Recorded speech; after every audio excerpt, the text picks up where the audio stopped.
नमस्कार, सीएनबीसी आवाज पर आप देख रहे हैं प्रॉपर्टी गुरु और आपके साथ मैं हूं विपिन भट्ट। और आज है प्रॉपर्टी गुरु का ये एक स्पेशल एपिसोड। जी हाँ, स्पेशल इसलिए क्योंकि थोड़ी सी बातचीत करेंगे। रूटीन सवाल जवाब जो आपके होते हैं उससे हटके थोड़ा सा बाजार में जो चीज़ें बदल रही हैं उनको समझने की कोशिश होगी, और जो फैक्टर्स हैं जो इन चीज़ों को बदल रहे हैं उनको समझने की कोशिश होगी, ताकि आपके सामने थोड़ी एक साफ तस्वीर हम प्रॉपर्टी बाजार की पेश कर सकें। ऐसा इसलिए क्योंकि बहुत सारे फैक्टर्स हैं जो लगातार इम्पैक्ट कर रहे हैं बाजार को। मसलन हाल ही में बजट आया है, उसके बाद सबसे लेटेस्ट है कि आरबीआई की तरफ से ब्याज दरों के बढ़ने का सिलसिला लगातार जारी है। सिलसिला तो ठीक है कि ब्याज दरें बढ़ रही हैं, लेकिन आगे उन पर कोई ब्रेक लगेगा उसके संकेत नहीं। ये थोड़ी सी चिंता की बात है।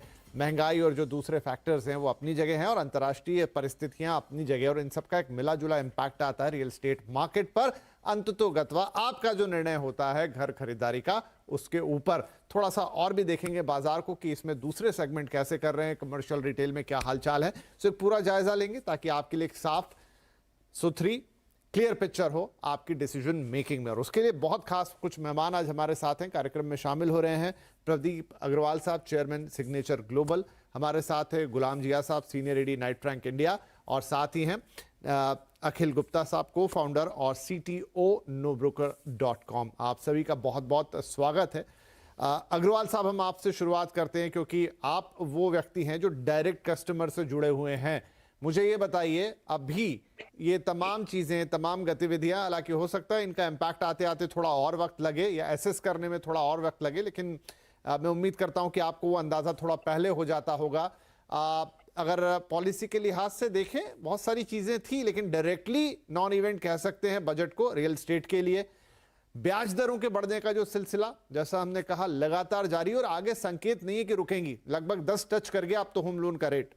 आम आदमी के लिए लगभग उतना ही हो गया, और सबके जो स्कोर्स हैं उतने हाई नहीं होते सिविल स्कोर की, उनको वो कंसेशन मिले, तो 10% के आसपास वो टच करने लगा है।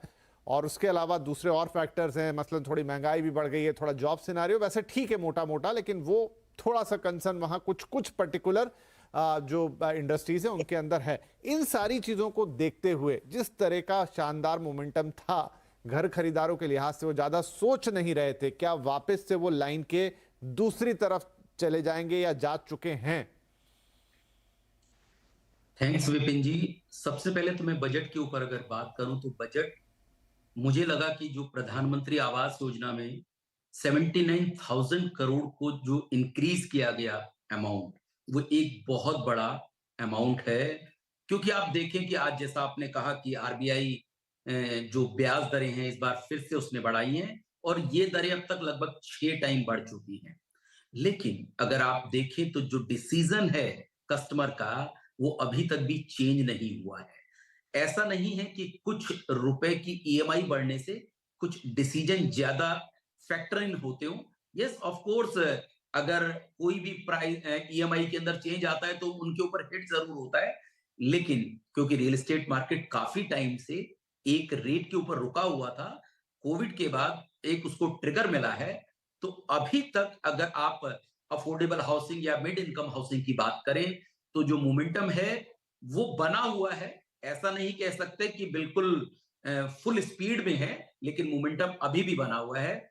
एंड दूसरी बात मैं बजट से रिलेटेड और एक इस चीज में ऐड करूंगा, जैसा आप देखिए बजट में 10 लाख करोड़ रुपए का कैपिटल एक्सपेंडिचर किया गया है। आप देखिए जब ये पैसा एक्चुअल में खर्च होगा तो उससे एक आम इंसान तक हर हाथ को एक जॉब भी मिलेगी और कहीं ना कहीं उनके हाथ में पैसा आएगा। और जब पैसा एक आम इंसान के हाथ में आता है तो इसका एक बहुत बड़ा इंपैक्ट कहीं ना कहीं रियल एस्टेट को बेनिफिट देता है।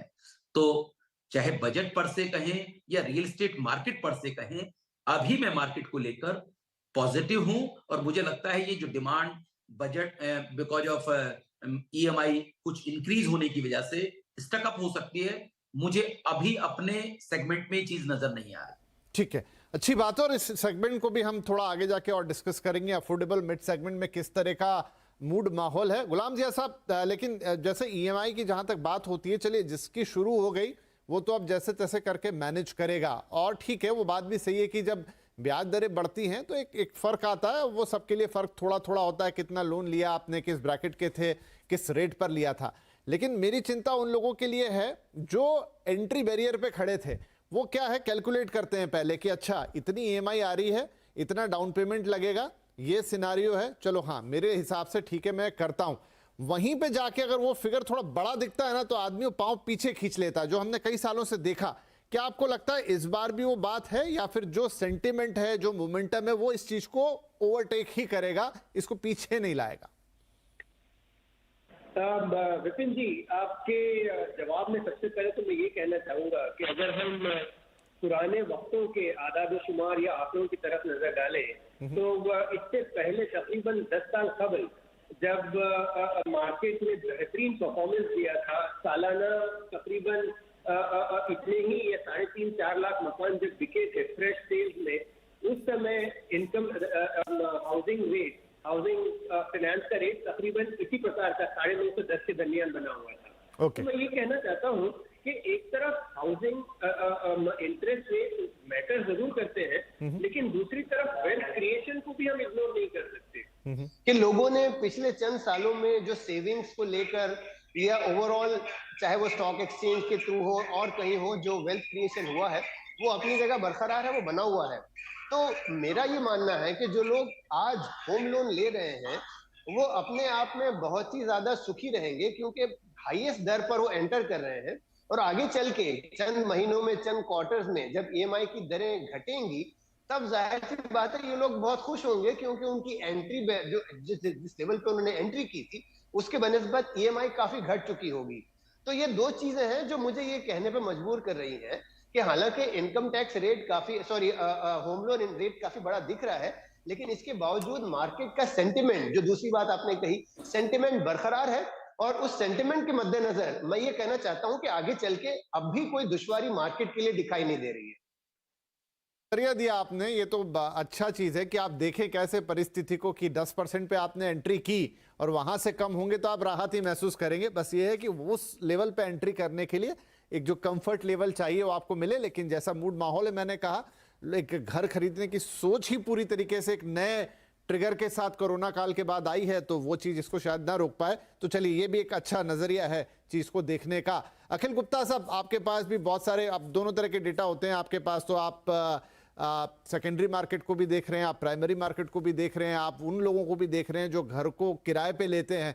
क्या इस समय बाजार की इक्वेशन आपको दिखाई दे रही है? क्या लोग फिर से थोड़ा किराए के मकानों की तरफ ज्यादा हिट हो रही है आपकी वेबसाइट, या फिर लोग जो न्यू फ्रेश बाएंगे उस तरफ रुझान उनका बना हुआ है? एक रियल टाइम शायद डेटा या पिक्चर आपसे मिल सके हमें।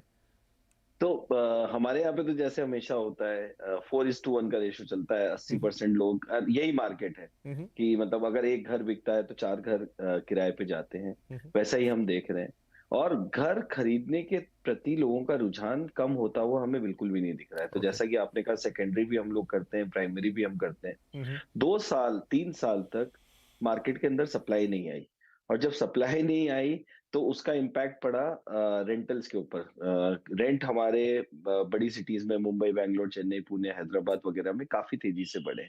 और जब ये रेंट बढ़े और जब लोगों ने देखा कि रेंट 5% सालाना की जगह एकदम से 15% या 18% भी बढ़ सकते हैं डिमांड की वजह से, तो लोगों को खुद के घर की वैल्यू समझ में आई है। जो लोग पहले घर लेने से कतरा रहे थे या सोचते थे कि हम तो हमेशा किराए के घर में रहेंगे, वो अब समझ पा रहे हैं कि एक खुद का घर होना, जो जिसको वो एक्चुअल में घर कह सके, जहां से उन्हें छोड़ के जाना नहीं पड़े क्योंकि ओनर ने बोल दिया कि ये घर खाली करो, मैं यहाँ पे रहने आने वाला हूँ, या फिर मुझे बेटर किराया मिल रहा है। उस वजह से भी लोगों का घर की तरफ रुझान बढ़ा है। और जैसा कि जिया साहब भी बोल रहे थे, जनरली जब घर का अभी होम लोन रेट 9.5-10% जो भी आया है, ये ऑलमोस्ट पीक के करीब आ गया है। आने वाले कुछ क्वार्टर्स के अंदर रेट पीक होके फिर कम होने लग जाएगा।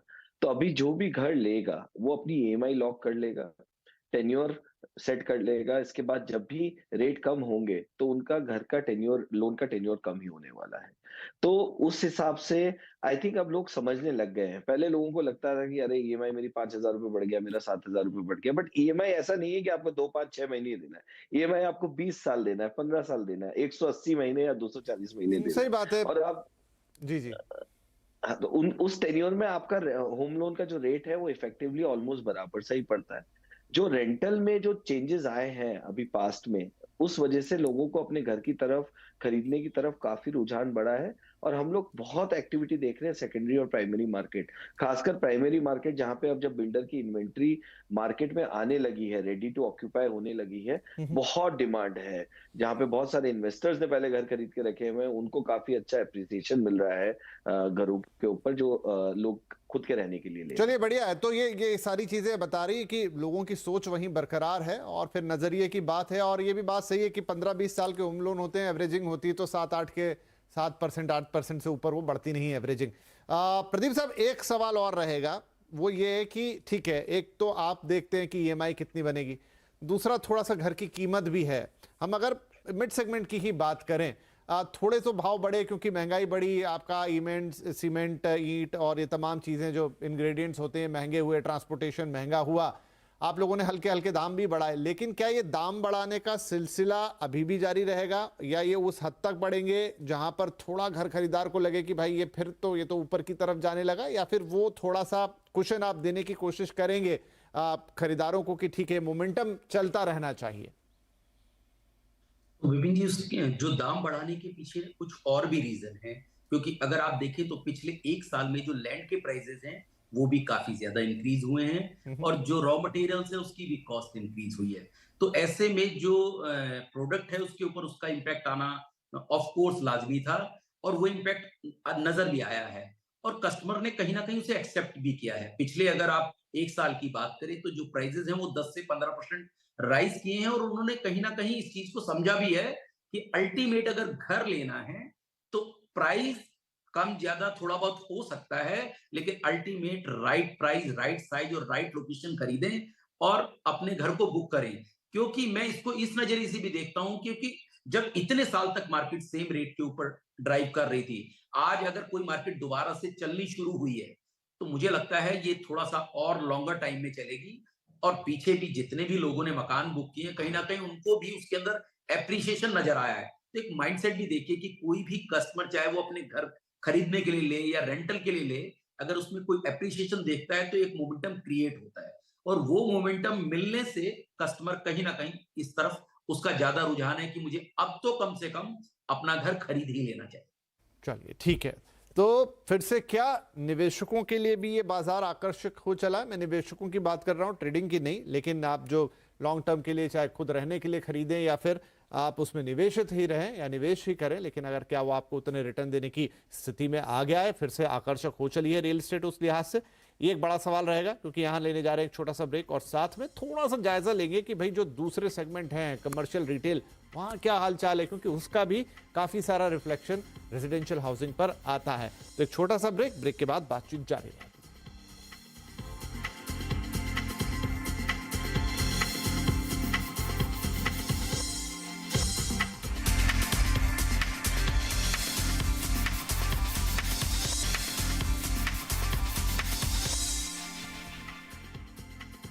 Welcome back. सीएनबीसी आवाज पर जारी है प्रॉपर्टी गुरु का ये स्पेशल एपिसोड, जहां पर हम थोड़ी सी एक रियल पिक्चर खींचने की कोशिश कर रहे हैं इस वक्त के रियल एस्टेट मार्केट में, जब काफी सारे इवेंट रियल एस्टेट से जुड़े हो चुके हैं, आरबीआई की पॉलिसी, बजट और तमाम दूसरी चीजें, और अब साल भी अपना पहला महीना छोड़ के आगे बढ़ चुका है दूसरे महीने में, और यहां से किस तरह का सिनेरियो और आपके जो घर खरीदने की प्लानिंग है उसको आप किस तरीके से आगे बढ़ाएं एक बेहतर अंडरस्टैंडिंग के लिए। तो चलिए फटाफट अब इस सेगमेंट में कुछ क्विक आंसर्स लेते हैं अपने गेस्ट से। गुलाम जिया साहब, रेजिडेंशियल का तो हमने समझने की कोशिश की, लेकिन जो दूसरे दो सेगमेंट है कमर्शियल और रिटेल, वहां का भी एक रिफ्लेक्शन इस मार्केट पर आता है। वहां पर इस समय किस तरह के हालात हैं? क्या वो चीज कोरोना और वो तमाम जो चीजें सेटबैक थी उनसे बाहर निकल चुका है? क्योंकि इस बीच हमने उसके बारे में ज्यादा बातें की ही नहीं है। देखिए, सबसे पहले तो कोरोना से ताल्लुक रखते हुए जो मसाइल थे वो उनके बारे में कहना चाहूंगा कि ये काफी हद तक निपट चुके हैं। वर्क फ्रॉम होम नाम की जो चीज से हमें आगाह किया गया था कोरोना के दरमियान वो धीरे धीरे तकरीबन खत्म हो चुका है। लोग अपने अपने दफातर वापस मौजूद हैं और पूरी तरह तकरीबन मुकम्मल तौर पे वर्क फ्रॉम ऑफिस शुरू हो चला है। पर दूसरी तरफ जो पिछले कुछ वक्तों में टेक्नोलॉजी सेक्टर में जॉब लॉसेस को लेकर जो सवाल खड़े हुए हैं उनको लेते हुए डेफिनेटली चिंता बनी हुई है और आगे चल के इतनी जल्दी उसका समाधान होता हुआ दिखाई भी नहीं दे रहा। क्योंकि तकरीबन हर रोज कहीं ना कहीं किसी न किसी कंपनी मल्टीनेशनल एमएनसीज की तरफ से और ले ऑफ्स की या जॉब कट की बातें सामने आ रही हैं। अब इसका असर overall real estate commercial market पर बिल्कुल दिखाई देगा, और वो दिख ही रहा है क्योंकि जो पिछला साल जो दिसंबर में खत्म हुआ, हालांकि वो एक बेहतरीन साल था, लेकिन इस साल 2023 की शुरुआत जो जनवरी फरवरी में बता रही है, ये थोड़ा सा चिंता का माहौल बना हुआ है कमर्शियल या ऑफिस सेक्टर को लेकर। और क्विकली, चूंकि आपने रिटेल की भी बात की है, रिटेल उसकी निस्बत से, हालांकि पिछले चंद सालों में रिटेल का काफी हालत काफी खराब हो चुकी थी, दुर्गति में से गुजर रहा था, लेकिन पिछले तकरीबन चंद महीनों, चंद क्वार्टर्स में मॉल्स को लेके एक नई एनर्जी सामने आई है। लोगों ने मॉल को दोबारा एज एन एंटरटेनमेंट सेंटर या एज ए शॉपिंग सेंटर दोबारा उसे एक्सेप्ट करना शुरू कर दिया है। हालांकि दूसरी तरफ ई कॉमर्स वगैरह को लेके कोई कमी नहीं आई है। कहने का मतलब यह है कि कंज्यूमर का जो कंजम्पशन है, जो आप खरीद रहे हैं, खरीदारी हो रही है, वो इतनी बेहतरीन चल रही है कि जिसकी वजह से रिटेल जो मॉल्स वगैरह हैं या इवन हाई स्ट्रीट, वहां पर अब तो काफी हद तक इंप्रूवमेंट दिखाई देने लगा है। तो कमर्शियल के लिए यानी ऑफिस मार्केट के लिए थोड़ी सी चिंताएं बरकरार हैं, लेकिन रिटेल के लिए हालात सुधरते चले जा रहे हैं और आगे चलते हुए उसे हम एक्सपेक्ट कर रहे हैं कि ये सुधार बरकरार रहेगा। जी प्रदीप जी, इस पर आपका टेक, क्योंकि ये कंसर्न है थोड़ा जॉब सिनेरियो जो मिक्स सा है, ऐसा नहीं कि हर जगह दिक्कत है, ये थोड़ा सा जो टेक कंपनीज है उधर ज्यादा दिक्कत है, लेकिन हम ये भी जानते हैं कि गुड़गांव या बहुत सारे मार्केट ऐसे हैं जो टेक कंपनीज के थ्रू ही डिराइव रहते हैं या आईटी के थ्रू डिराइव रहते हैं। हालांकि एक रिपोर्ट रिसेंटली में हमने ये भी देखी कि इंडिया का अगले जो 6 महीने का जॉब आउटलुक है वो बेहतरीन है, बाकी अगर मल्टीपल सेक्टर्स की बात करें, लेकिन हाँ टेक में इश्यूज हैं। हम जब आज बात कर रहे हैं तब भी एक दो अनाउंसमेंट कुछ बड़ी टेक कंपनियों की तरफ से आए, तो आप इसका रेजिडेंशियल पे क्या इंपैक्ट देखते हैं? देखिए, जो टेक कंपनीज का इम्पैक्ट है ऑफ कोर्स कहीं ना कहीं जरूर दिखाई देगा, क्योंकि जॉब लॉसेस होंगे। लेकिन आप इसका दूसरा इम्पैक्ट भी देखिए, जैसा भी गुलाम ने भी कहा कि जो रिटेल है उसके अंदर जो डिमांड है उसमें बूस्ट नजर आया है। और आप समझिए कि अगर कस्टमर के पास बाइंग कैपेसिटी है तो इसका मतलब वो पैसा कहीं ना कहीं से अर्न कर रहा है, उसको जॉब भी मिल रही है। हो सकता है एक सेगमेंट, टैक्स सेगमेंट से अगर उसकी जॉब नहीं बनती है तो किसी न किसी और सेगमेंट में ट्राई कर रहा होगा, लेकिन उसके हाथ में पैसा जरूर है। जब भी वो कहीं ना कहीं स्पेंडिंग के लिए निकल रहा है, और जब भी कहीं ना कहीं वो अगर कोई प्रॉपर्टी ले रहा है या किसी अदर एसेट क्लास में भी जा रहा है तो वो कहीं ना कहीं इन्वेस्ट कर रहा है। So yes, of course job को लेके क्योंकि टेक कंपनी की वजह से है तो वो जरूर एक इम्पैक्टिंग पार्ट है, लेकिन जैसा आपने कहा कि अगले 6 महीने में जो जॉब का सिनेरियो है वो कहीं ना कहीं बेहतर है। तो ऑफ कोर्स थोड़ा इफ एंड बट रहेगा, लेकिन ऐसा कुछ नहीं कि बहुत ड्रास्टिकली कुछ चेंज आने वाला है। आपके डेटा के मुकाबले क्या क्या कोई पर्टिकुलर सिटी में कंसर्न दिख रही है? मसलन गुड़गांव हो गया, बेंगलुरु हो गया, वहां लोग थोड़ा सा घर किराए पे लेना प्रेफर कर रहे हैं सिक्योरिटी पॉइंट ऑफ व्यू से, रादर देन वो खरीदने का डिसीजन ले, और जो जिस सिनेरियो की हम बात कर रहे हैं जॉब सिनेरियो की उससे रिलेटेड है। देखिए हमें तो कोई जी हाँ, ये अखिल जी से सवाल था। देखिए हमें तो कोई इम्पैक्ट दिख नहीं रहा है। अगर आप आज अगर आप भारत को देखेंगे, इंडिया को देखेंगे, दुनिया में कोई एक इकोनॉमी है जो ग्रो कर रही है, वो है इंडिया। इंडिया आज हर साल यूथ ऐड होता जा रहा है जो जॉब्स के अंदर आ रहा है, और उनको जॉब्स मिल रही हैं। लास्ट 2 साल के अंदर, कोविड के अंदर, जब लोगों ने सोचा था कि जॉब्स नहीं होंगे, तब जॉब्स ऐड हुए थे। अभी जो थोड़ा बहुत भी ले ऑफ हो रहा है वो स्टेबलाइजेशन है। जब बहुत तेजी से हायरिंग हो गई तो वो थोड़ा बहुत स्टेबलाइजेशन हो रहा है, उसका इम्पैक्ट आएगा, बट इतना कुछ इम्पैक्ट हमें दिख नहीं रहा है इन टर्म्स ऑफ रेंटल या बाय। उसमें जैसा कि मैंने बोला, 4 अगर घर बिकते किराए पे जाते हैं तो एक घर बिकता है। ये हमें ट्रेंड हमेशा से दिख रहा है और वैसा ही चल रहा है। और जैसे जैसे अभी फरवरी मार्च आ रहा है, इसमें हमारे ट्रेंड अपटिक ही दिख रहा है, क्योंकि अब लोग जॉब चेंज करते हैं, बच्चों के स्कूल चेंज होते हैं, उस हिसाब से लोग सेक्टर चेंज करते हैं, सिटी चेंज करते हैं, तो हमें तो अपटिक ही आता हुआ दिख रहा है, डाउन ट्रेंड तो कुछ भी। चलिए ठीक है, ये भी बात, एक पिक्चर थोड़ी सी क्लियर होती है। गुलाम साहब, क्विकली आपको 1-2 लाइन में ये बताना होगा कि अगर कोई व्यक्ति घर खरीदने का मन बना रहा था और यही चीजें उसको सवाल थोड़े मन में उठने लग गए हैं, थोड़ा जॉब सिनेरियो को लेकर, भले ही दूसरी इंडस्ट्री में दिक्कत होती है, लेकिन व्यक्ति को लगता है यार कहीं मेरी इंडस्ट्री में आ गया तो, और ये थोड़ा सा जो भाव का बढ़ना, और तीसरा ये इंटरेस्ट रेट का फैक्टर थोड़ा आदमी को कंफ्यूज करता है। क्या आपकी एक्सपर्ट राय होगी, अगर घर खरीदने का मन बनाया था तो खरीद लेना चाहिए? बिल्कुल खरीद लेना चाहिए, क्योंकि हालात कुछ ज्यादा बदलते हुए दिखाई नहीं दे रहे हैं। और जैसे कि मैंने कहा, अगर आपने अपने अमाउंट की तैयारी कर ली है, अगर आपने ये मुकम्मल तौर पर इस हालत में पहुंच गए हो कि आप इस मकान को खरीदने के काबिल हो, तो बिल्कुल खरीदना चाहिए। क्योंकि आगे चलते हुए जिस जो एक दो और बातें हमारे इस डिस्कशन में हुई हैं कि as an economy, as a country, एक मुल्क हमारा तरक्की की जिस राह पर गामजन है, वहां पर चलते हुए मुझे नहीं लगता शॉर्ट टर्म में कोई ब्लिप्स या कोई तकलीफें आने वाली हैं। तो इसलिए चाहे वो जॉब सिक्योरिटी से ताल्लुक रखती हुई बातें हों या वेल्थ क्रिएशन से मुताल्लिक कोई बात हो, इन सबको अगर आपके पास पैसे हैं, अगर आप अमाउंट रखते हो, आपने मन बना लिया है, तो इन सारे खदशात को, ये सारे शुबहात को साइड में रख के मकान खरीद लेने का वक्त आज बहुत सही है।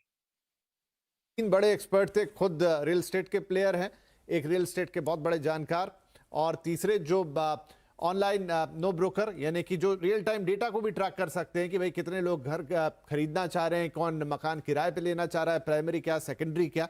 तो ये सब मिला के जो बातें निकल के हमारे तीनों एक्सपर्ट कह रहे हैं कि हाँ, बहुत सारी चीज़ें हैं जो कंसर्न पैदा करती हैं, दिखती भी हैं, हालात भी वैसे हैं, लेकिन ओवरऑल जब पिक्चर आप खींचने की कोशिश करेंगे तो वो आपके लिए एक मुफीद वक्त आज भी मौजूद है। बहुत सारे लोगों को लगता है कि हमने 1-1.5 साल पहले डिसीजन ले लिया होता, उन्होंने तो घर ले लिया, हम रह गए। नहीं, आप भी ले सकते हैं, और कोई ज़्यादा चिंता की बात नहीं है। इंटरेस्ट रेट अगर ऊपर लग रहे हैं तो वो साइकिल एवरेज हो जाएगी आने वाले वक्त में, क्योंकि ये पीक आउट है, यहाँ से नीचे ही जाने वाले। हाँ, दाम ज़्यादा लग रहे हैं तो प्रदीप जी से जाके थोड़ी बात कर लीजिए, हो सकता है आपको स्पेशल डिस्काउंट मिल जाए।